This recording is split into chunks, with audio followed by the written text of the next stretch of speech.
Apoio Cultural. Faça pós-graduação Unifor, agora com cursos em EAD.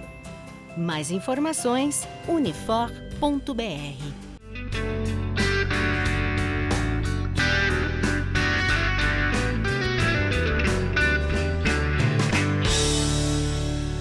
Viver Mais no Ar, e hoje a alegria de tomar um café aqui com a Ana Maria Alves, psicóloga. Um brinde à vida, Ana. Ai, um brinde.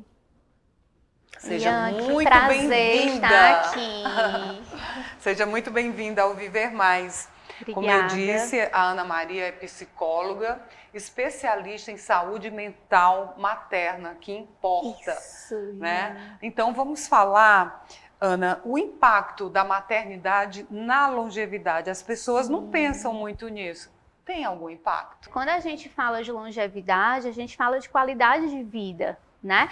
E a forma que essa mulher vai viver a maternidade desde a gestação vai impactar diretamente na longevidade dela, né? A qualidade de vida, né? As questões de bem-estar emocional, principalmente. Tem muitas coisas que acontecem ainda na gestação ou no período pós-parto, né? Que a gente fala puerpério, que as mulheres ficam marcadas pela vida inteira. Eu já atendi mulheres de 50, 60 anos que traziam algumas questões de trauma, de dores, ainda no momento da gestação ou após o nascimento do primeiro filho, e você fica, nossa, a importância de cuidar dessas questões para que não venha a desenvolver uma depressão crônica, né? Um transtorno de ansiedade crônico, que vai persistir até a longevidade, né?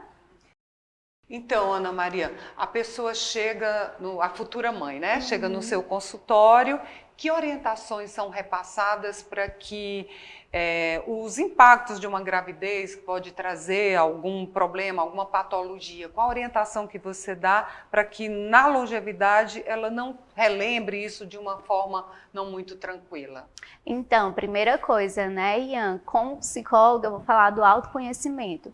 A importância de, nesse momento, é um momento muito propício para a mulher se descobrir, porque ela muda a identidade, né? Ela deixa de ser aquela mulher que desempenhava só os papéis anteriores, ela passa a desempenhar o papel da maternidade.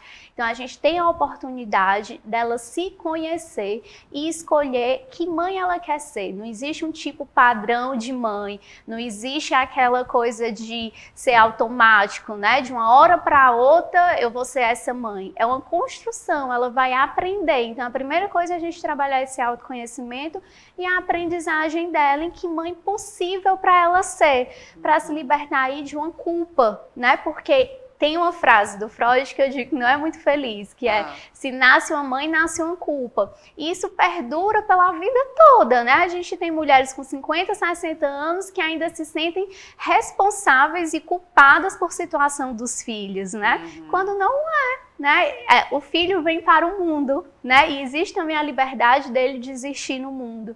E errar faz parte da maternidade. Então, o primeiro ponto é trabalhar isso, o autoconhecimento, construção da maternidade, se libertar de padrões, tenho que ser mãe assim, tenho que ser mãe assada. É a mãe que é possível ela ser, para que isso não gere um sentimento de culpa. Segundo ponto, autocuidado, né? As mães são as maiores cuidadoras do mundo que a gente tem. E aí, muitas vezes, ninguém lembra de cuidar delas. Nem elas lembram de cuidar de si. Então, a gente precisa que a sociedade, né, olhe para isso, a importância dessas mães se cuidarem. E a gente trabalha isso também no consultório. Então, engravidou, quer ter uma gravidez tranquila e principalmente o pós. É interessante uma grávida passar por uma terapia. Demais. Hoje a gente tem até uma intervenção específica, que é o pré-natal psicológico. Olha que interessante. Onde é uma ferramenta que a gente vai trabalhar essas questões emocionais relacionadas ao parto e ao projeto de vida, que está diretamente relacionado à longevidade, né? Quando a gente não trata só aquele pós-parto imediato, né? Mas a gente trata que mãe você quer ser pela vida inteira, né? Para quando chegar aos 50 e 60, ferramenta, essa mulher olhar para si, né, e viver a vida dela, sair dessa dependência de relação, de viver para os filhos. E dizer, cumpri meu papel como mãe, agora eu vou cuidar de mim. Não é? Nesse nível. Exatamente, Ian. Ana, eu vou aproveitar que você está aqui. A gente tem visto muitas mulheres engravidando, já se dizia tarde, né? Porque antes você tinha que ter um filho até os 25, né? Exatamente. Hoje já se retardou mais a gravidez. E essas mães longevas, como tratá-las? Como orientá-las, melhor dizendo? Perfeita a sua colocação, Iana. A gente tem um exemplo aí da Cláudia Raia, 55 anos, bela, maravilhosa, exercendo esse papel da maternidade. Hoje, né, a gente vive um cenário de transformação, como você trouxe. As mulheres antes tinham que engravidar, casar, engravidar, era essa lógica linear até os 30 anos. 30 anos já era tarde, né? Descartada.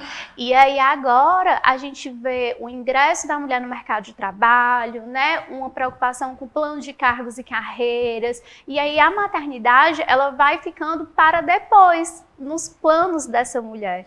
E isso inclui, a gente falou hoje, né? Tem técnicas também para poder lidar com a questão biológica, né? Congelamento de óvulos, fertilização assistida, fertilização in vitro, né? Da reprodução assistida, que possibilita também isso, e essa mulher ela vai vivenciar a maternidade de outra forma, né? É isso que eu ia dizer, ela precisa também desse acompanhamento psicológico, mesmo que ela já tenha a experiência da maternidade, mas é diferente na longevidade. É, né? diferente. Na maturidade. Na maturidade. É diferente, né, Ian? Ela já vai ter passado por outros aspectos da vida dela de amadurecimento, ela já vai ter outra visão do que é ser mãe, né? Mas tem um ponto importante da gente trabalhar, porque ainda tem o preconceito, e isso fica assim enraizado na gente. E muitas mulheres de 40, 50 anos têm esse pensamento: ah, mas será que já não está tarde? Será que a minha idade é um impeditivo para ser mãe? O que é que vão dizer? Uma velha grávida? O que é que vão falar de mim, né? Como é que vai ser dos meus filhos? E isso é o que a gente vai trabalhando, né? Essa atualização do momento dela, de como ela está emocionalmente, dos fatores protetivos que ela tem para desempenhar em uma maternidade mais tranquila, né? Então é uma desmistificação também desse olhar da sociedade que fica dentro dessa mulher também, né? Tem que fazer muita psicologia, porque chega aquele momento, você é a mãe ou a avó dele, não né? É, gente? Como libertar ou orientar, Ana, você como psicóloga atuante há 10 anos nessa área, orientar as pessoas para evitar esses clichês que, por mais que a gente tenha maturidade, autoconhecimento, desperta alguns gatilhos. Sim, né? Machuca, né? A gente fala como assim... é que a gente lida com isso e oriente a quem diz essas coisas? Pronto, exatamente. Passa um carão aí. A gente tem que trabalhar com a sociedade, né? Falar sobre isso é o primeiro ponto. Então, a oportunidade que você, né, tá trazendo aqui nesse café da gente falar sobre isso, as pessoas já vão pensar de outra forma. E aí eu vou aproveitar até para falar da campanha, então, Maio Furta Cor, que a gente faz durante o mês de maio, que é para poder dar visibilidade à importância de cuidar da saúde mental materna. E por que Furta Cor? Porque é a diversidade da maternidade. Né? Todas as idades, né? População LGBTQIA+, maternidade indígena, maternidade preta, todas as idades. E aí desmistificar, a gente fala, não tem idade para ser mãe, não tem padrão de forma de ser mãe, não tem isso. E a sociedade tem que perceber o que ela é. A avó, ela é mãe, e ela pode ser mãe e avó, inclusive, porque ela já pode ser avó, né? De um filho anterior e ser mãe também. Uma coisa não exclui a outra. Verdade. Então, a sociedade precisa olhar para isso, e essa campanha tem esse objetivo, né? Mas não fica só no maio, né? Nós já estamos em junho. Exatamente. E essas orientações são repassadas, é necessário sempre, né? A gente fala do maio pelas temáticas que a gente tem de calendários de cores, né? Mas a nossa ação é contínua, é o ano inteiro. né? A gente desenvolve projetos também, a gente faz rodas de conversas com a sociedade, a gente vai nas empresas justamente para trazer esse olhar de acolher todas as mães, a saúde mental delas serem valorizadas para que elas possam ter uma longevidade com qualidade de vida. Perfeito. Aí sabe o que eu lembrei aqui, Ana Maria? Quando a gente fala de maternidade, associa muito a barriga, né? A gestação ser da pessoa. E quando é adotado, vocês também atuam para trabalhar a mulher que decide adotar, principalmente já com 50, com 60, ela também precisa de apoio, Com né? certeza, né? Porque ela vai estar aí também desenvolvendo um novo papel, construindo esse novo papel e de uma outra forma. A primeira coisa, como eu falei antes, né? É desmistificar aquela ideia que o amor vem do biológico. Isso, do biológico. Que é o instinto materno, que você engravida e aí que você ama. Não, é uma construção. A gente fala, é tão bonito você conhecer o outro, se apaixonar pelo outro e amar o outro. E isso é o que ocorre também no amor da mãe com o filho. E a mãe adotiva, né, é o reflexo disso. Ela vai se disponibilizar a amar. E um grande ponto, Ian, que você está trazendo, eu lembrei agora. A gente tem uma ideia que é muito prejudicial para a sociedade, que é, não, vou ter um filho que é para não envelhecer sozinha. Perfeito, você tocou num aspecto primordial. E aí a gente precisa... Nem todo filho cuida, né? E assim, o filho não veio com essa missão, não é? Como eu falei, ele veio para ter uma existência no mundo, né? Essa liberdade. Então a gente não pode colocar essa responsabilidade no filho. Claro que com afeto, com vínculo, né, com o cuidado que ele recebeu, ele pode querer ocupar isso.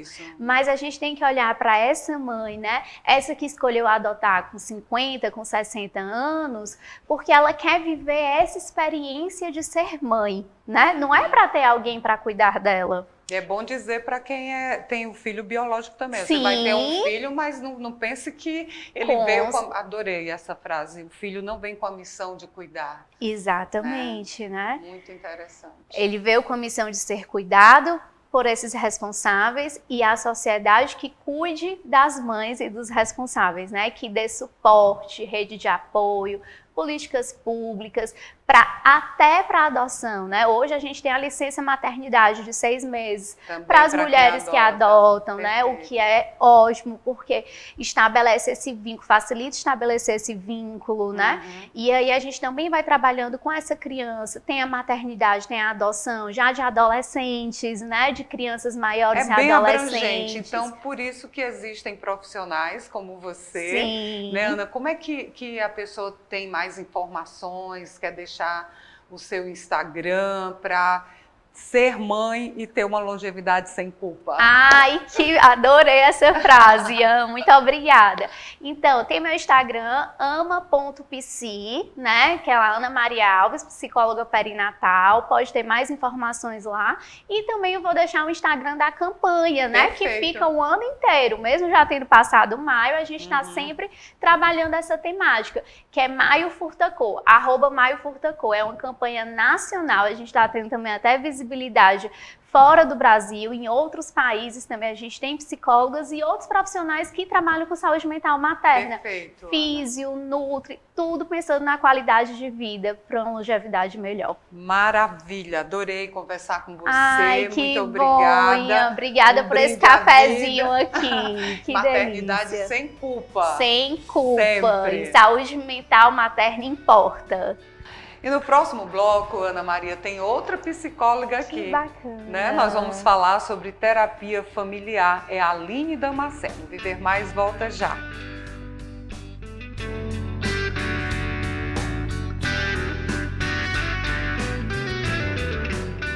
Apoio Cultural.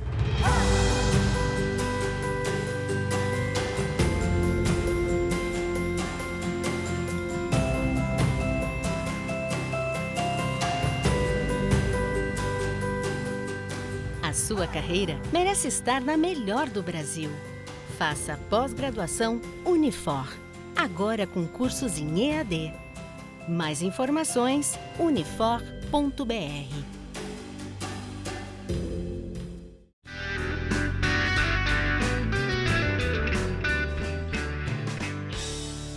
ver mais de volta e, como eu disse, agora tomar um café aqui com a doutora Aline Damasceno. Seja muito bem-vinda ao Viver Mais. Um brinde à vida. Bom, Aline, como eu disse, você tem formação em terapia familiar. E no bloco anterior, nós conversamos aqui também com uma colega sua, a psicóloga Ana Maria, falando sobre a questão da maternidade, da longevidade, que constrói essa família. Bom, Aline, como é esse trabalho de psicologia familiar? Certo. É um prazer estar aqui, né, na sua presença, uma honra também. Obrigada. Acompanho seu programa, né, um programa que faz a gente repensar um pouco sobre essa questão do bem-estar. E a terapia familiar, ela surge na minha vida através do momento em que eu percebo a importância desse processo, desde a criança até o idoso, né, porque nós somos parte de um todo. Então, assim, a terapia familiar, ela entra para formar esse apoio desde a criança ao idoso. Ou seja, uma criança, quando ela chega no consultório, ela vai trazer quem para o consultório? Ela vai trazer a família, a base dela, né? A concretude, ou seja, o pai e a mãe. Quando o adolescente vem para o consultório, ele traz quem? As questões conflitantes com quem? Com o pai e com a mãe. Então, ele está trazendo novamente essa família, né? E quando a gente se torna adulto, a gente está trazendo quem também para o consultório? A relação do perdão com o nosso pai e com a nossa mãe.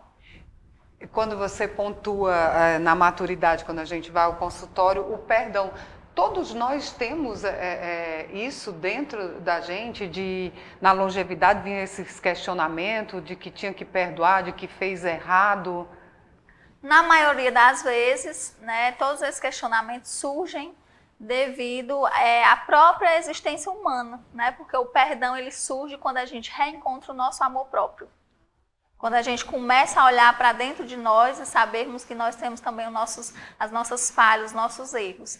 E quando eu construo algo muito perfeito, onde eu acredito que o pai e a mãe têm que ser perfeito, que tem que ter aquela redoma e que não pode existir falhas, não pode existir erros, eu ainda não estou sendo capaz de lidar com o perdão.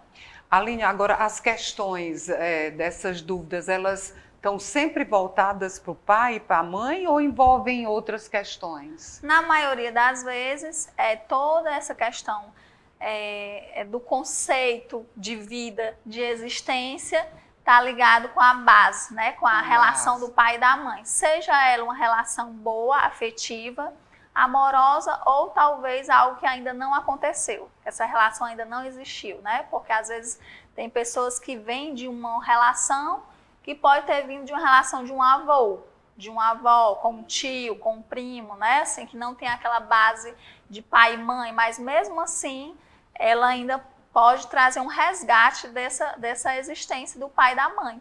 Tem uma idade específica para esses questionamentos ou depende do autoconhecimento? Também depende do autoconhecimento, mas digamos assim, quando a gente fala sobre longevidade, né? Longevo, e aí traz o quê? A existência do tempo de vivência, né? De experiência que a pessoa tem. Mas não só essa experiência dos anos, mas também a experiência do bem-estar, de como é que ela se vê, de como é que ela se pertence dentro dessa existência humana, né? Porque na maioria das vezes esse bem-estar ele está ligado não só com o tempo que a pessoa já está vivendo, mas com todo um contexto onde ela se insere. Ou seja, quando ela se sente pertencente de algo, dessa família, dessa base, dessa concretude, ela se sente mais plena, se sente mais leve, né? Então consegue, por exemplo, vivenciar coisas com muito mais clareza, né? Tendo uma consciência melhor, tendo esse sentimento de amor pela vida, né? Pela sensação de ter mais plenitude nas coisas que a pessoa faz, né? Durante toda a existência. Jacob Levi Moreno, né? O pai do psicodrama, ele traz uma frase muito interessante, que ele fala assim, que todos nós nascemos espontâneos e criativos. E que ao longo do tempo, essa espontaneidade ela vai se perdendo por conta das conservas culturais, né? São as crenças limitantes que fazem com que as pessoas criem bloqueios. E muitas vezes as possibilidades não são vistas da maneira como é para ser. Então a constelação familiar ela chega para mostrar a capacidade que o ser humano tem de refazer o caminho, de começar a tirar os nós, né, que se chama de emaranhamentos. O que seriam os emaranhamentos? Seriam os conflitos, né? Seriam os momentos de experiências que foram vividas e que não foram aceitas de alguma forma. E que aí vai criando o adoecimento. Nossa. E aí a constelação familiar, ela é como se abrisse uma cortina. Ela mostra assim, esse é o campo que você precisa olhar. É nisso que você precisa observar para que a amorosidade ela comece a chegar de novo na sua vida. E aí, com certeza, todo esse processo é bem longo, né? Mas é necessário para se ter uma vida mais próspera, mais longeva, né? Como nós estamos aqui hoje falando a respeito. Aceitação, ela é uma palavra muito forte, mas que ela é necessária. Porque muitas vezes, quando se chega numa maturidade, mesmo o adulto, ele se torna um pouco criança de si. Então, às vezes, existe uma criança ferida que não quer ser vista, que não quer ser cuidada, não quer ser notada. Então, isso repercute no comportamento do ser humano. Essa criança se manifesta na maturidade, muitas vezes? Essa criança se manifesta justamente na fase adulta, quando esse adulto não consegue se relacionar bem com o outro, e aí ele percebe que as relações não estão dando certo. E muitas vezes acha que é o adulto que está falando mais alto, mas muitas vezes é a criança ferida que não foi olhada, que não foi vista, que não foi colocada no colo, e aí se manifesta em forma de comportamentos diferenciados, né? Como um conflito, por exemplo, aquele homem que não consegue manter um relacionamento com uma mulher. Tá sempre quebrando os relacionamentos. E aí ele tá repetindo só um padrão. E por meio, melhor dizendo, da terapia familiar e da constelação, ele pode chegar a um equilíbrio para se desenvolver com mais leveza? Com certeza. A constelação familiar, ela foi trazida pelo Bert Helling, né? Que era um conceituado filósofo também e terapeuta, e ele passou muitos anos estudando como é que seria ver os conflitos mais de frente, como é que seria ver o entendimento de que o ser humano precisa das relações. Nós precisamos conviver com as pessoas, né? Nós precisamos entender que toda pessoa faz parte de uma relação social.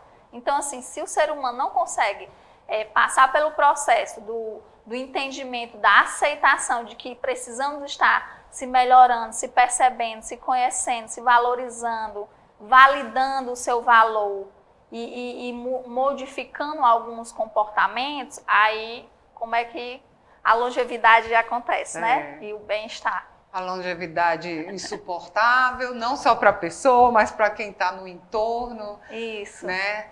Aline, eu costumo aqui questionar dos meus convidados para esse café, o seu já está esfriando, pois mas... sobre as dores e as delícias da passagem do tempo. Você que acompanha esses depoimentos, trabalha nessa área há muito tempo, a maioria dos seus pacientes, e lanço a pergunta para você também, tem mais dores ou delícias? Na maioria, mais dores. Mais dores. Mais dores.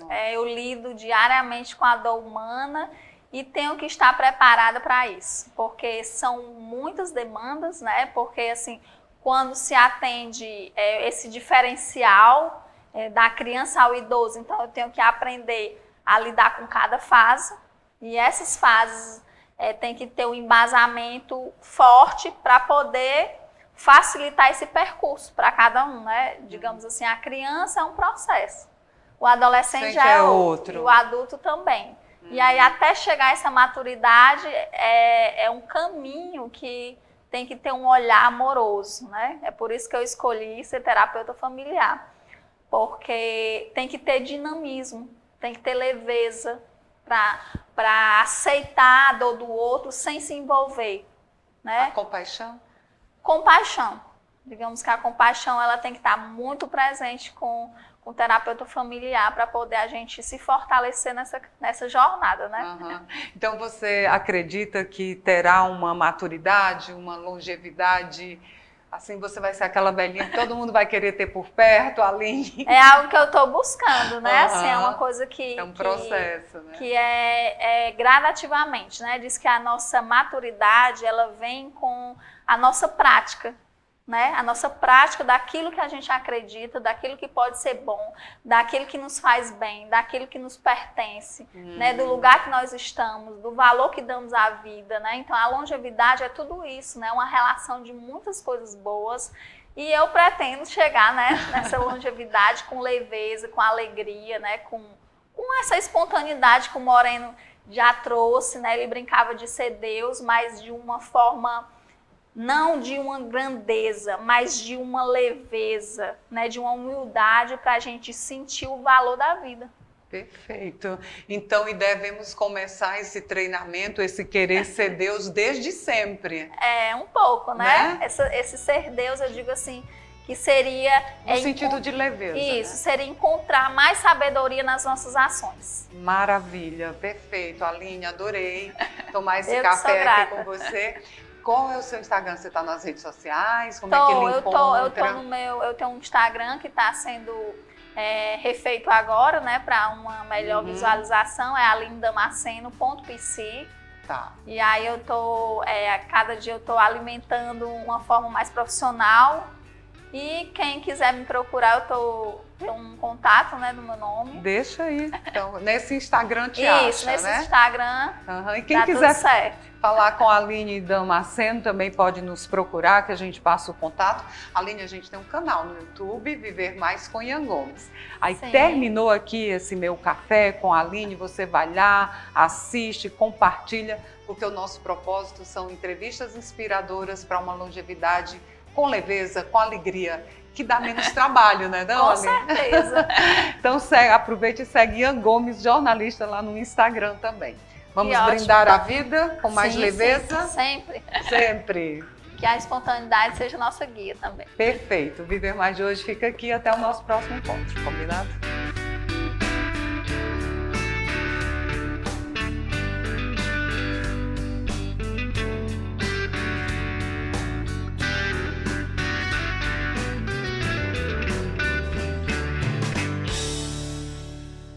Apoio Cultural. Faça pós-graduação Unifor, agora com cursos em EAD. Mais informações unifor.br.